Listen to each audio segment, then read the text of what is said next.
We got 5 weeks and change until we kick things off week 0 in college football.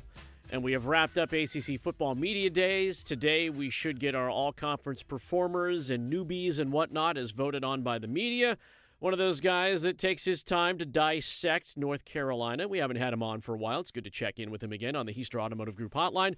From inside Carolina, the part of the On3 Rivals Network, Tommy Ashley. Good morning, Tommy. Good morning, Paul. Hope you guys have not floated away up there. It is pouring down here. Yeah, we're seeing it. It feels dark. Max just mentioned, he goes, man, it's getting kind of dark out there. I'm like, it's been dark for a while now. Tommy, let's dig in just a little bit here as we have made our way through the off season. We're back in camp. A lot of the hype being put away and whatnot. How confident are you on a scale of 1 to 10 that this year more of the focus in Chapel Hill will be on the on-field product and not the off-field product when it comes to Bill Belichick? Certainly seems that way so far. We know things can change in a hurry, but for the most part, everything's been focused on what we'll see on the field here when camp opens, and hopefully it stays that way. You know, last year, we can talk about the on-field stuff, but the off-field stuff was just, whether it was generated by us in the media or by the internet or whatever, it was just exhausting at times trying to cover that and understand all that and do with that and then cover a football team. So hopefully it's about ball this year and not all the other stuff. And one of those aspects of the on-field play for Carolina is going to be decided is still the quarterback position, who's going to start under center. Last year, it was largely Gio Lopez taking the snaps for Bill Belichick in year one. This year, it's still kind of undecided. Belichick said a couple of days ago, no leader in the clubhouse in terms of the QB competition.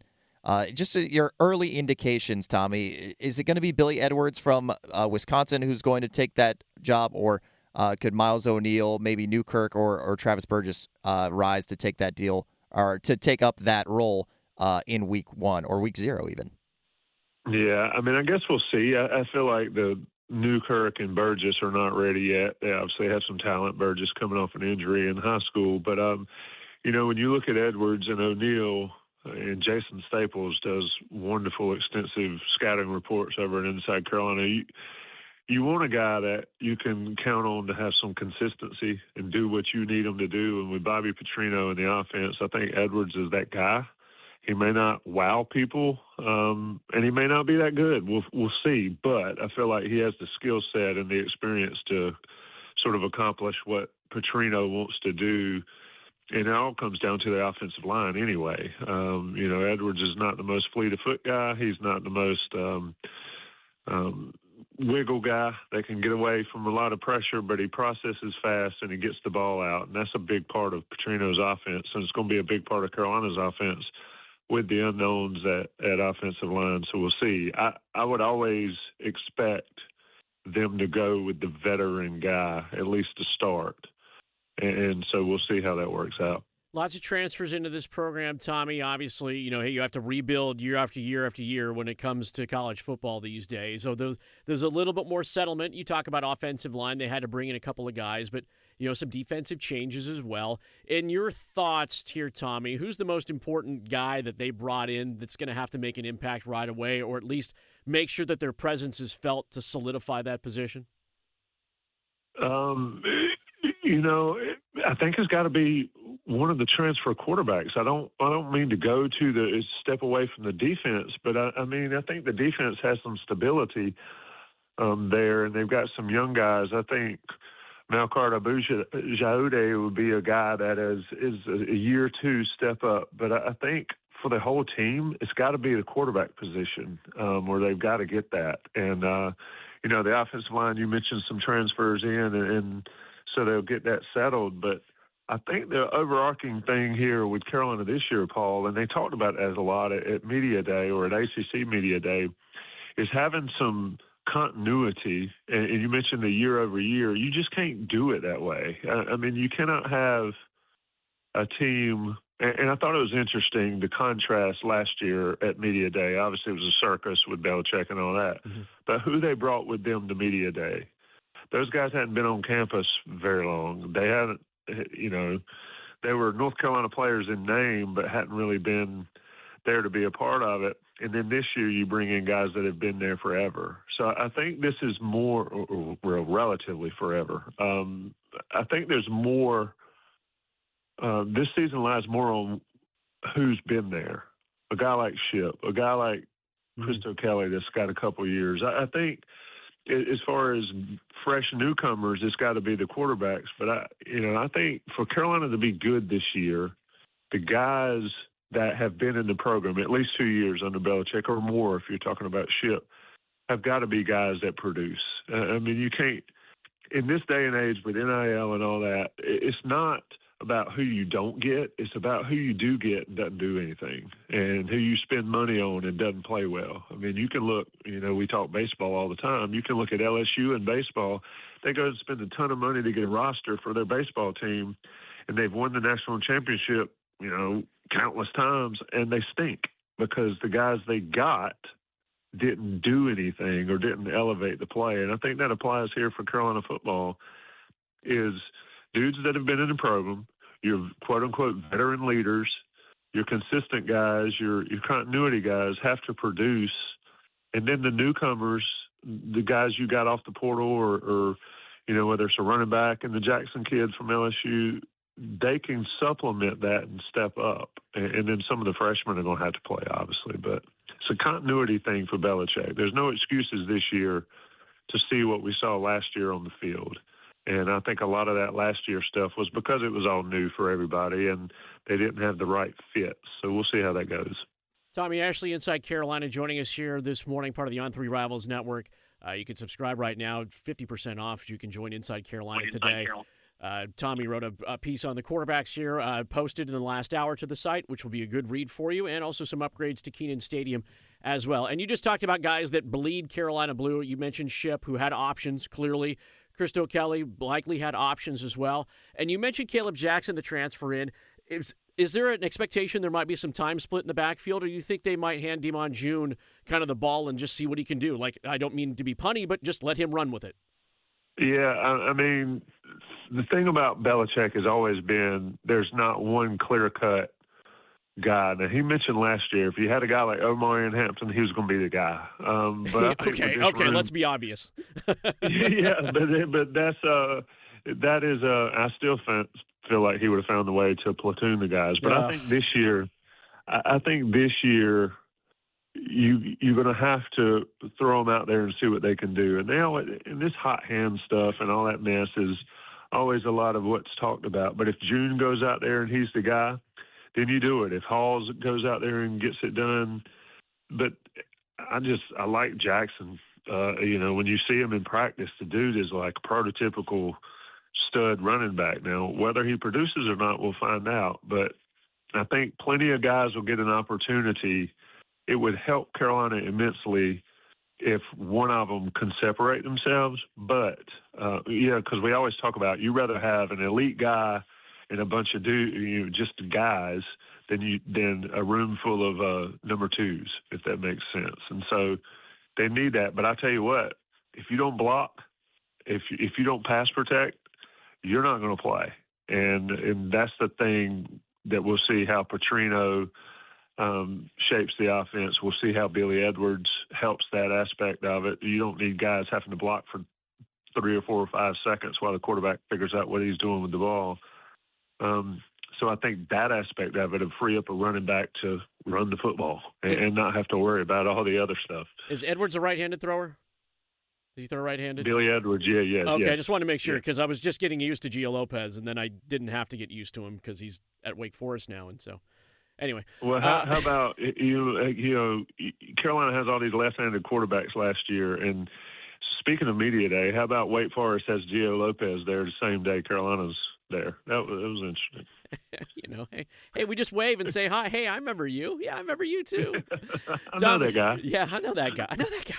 Tommy Ashley of Inside Carolina, part of the On3 Rivals Network. Tommy, always great to catch up, friend. Try to stay dry, and if you need a life jacket, we'll get one out to you soon.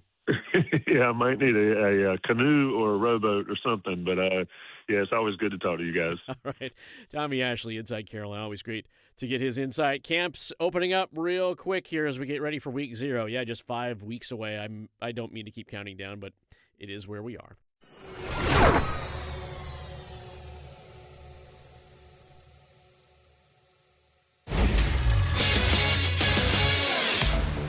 I'm Max Goren with 3 things you need to know right now from 99.9 The Fan.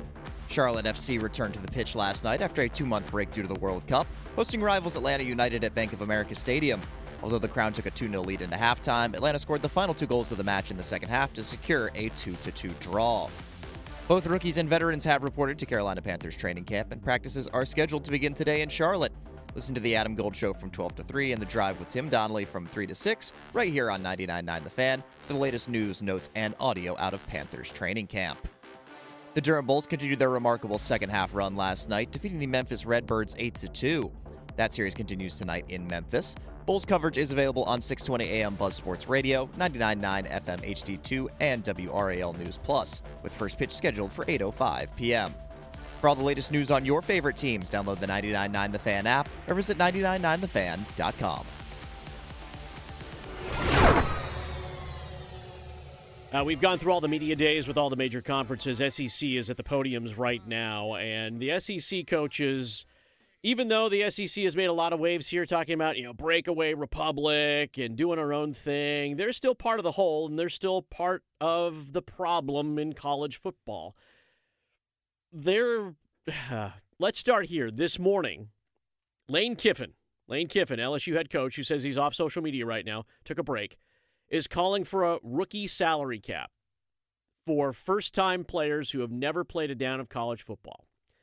He's saying, quote, "Our system is a little bit screwed up in my opinion." He says the kids that haven't played at all coming out of high school should be making less. There should be a freshman or rookie cap for how much they can make, and then have max slots per position. Trying to create answers, trying to create some sort of system that will all fall into place. Yesterday, running back David Georges committed to Tennessee, and his reported value as a true freshman with Tennessee is $2 million. I'm not saying you can't go get your coin. Go get it if someone wants. If someone's willing to pay market price, that's what you're going to pay. It's kind of like gas. Gas is inelastic, right? For most people, we all drive cars. You got to pay the price for it. There's a problem in college football that no one can seem to solve, but we all feel like we have answers. Pete Golding hit the podium yesterday, was asked a question from Yahoo Sports, and was asked about how he would fix transfer portal tampering. We'll get this in before the show ends. How would you fix tampering, or is it something that cannot be fixed in this environment? All right, let me put it to you this way, okay? Like it'd be, so obviously you're a reporter, right? Would you quit your job before interviewing for another job or being offered another job? No, nobody would. But we have a portal that you can go in with a do not contact. I'm going to quit my job where I'm getting paid, and I'm going to go in saying I need a new job, but nobody can call me to interview. Like, what have we created? So we've created it on top of representation for these players, right? That it's their responsibility to make sure they get paid really well and they also have opportunities. So by design, it's put a lot of people in bad positions.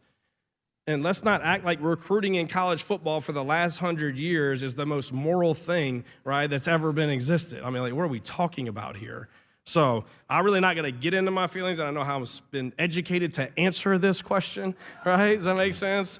It's where we have a great compliance department, right, and all those type of things. But no, I mean, the model obviously has been broken, and I'm all for everybody being on the same playing field and doing the same things. I get it. But I think that's in any job, right? Like coaches, we're under contract. You don't think other ADs are calling us during the year?